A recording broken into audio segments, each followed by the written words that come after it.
Nanay ako, of course. Uubos ako ng tirang pagkain gaya nito oh. Puro puti ng itlog na lang.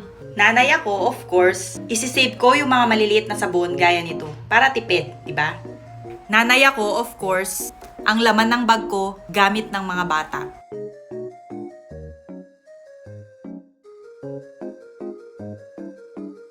Nanay ako, of course. Kasama ko mga bata palagi pag lalabas ako. Nanay ako, of course. Palagi akong nagmamadali. At minsan, meron pang makakalimutan. Nanay ako, of course. Lagi silang nakayakap sa akin. Nanay ako, of course. Laging 2 putahe ang iluluto ko. Ito para sa amin ni Daddy Adlay. At ito naman para sa mga bata.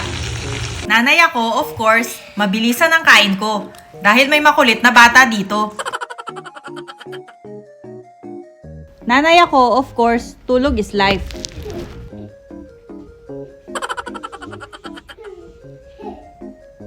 Nanay ako, of course. May maingay habang nagbibideo ako. Ganyan kaming mga nanay.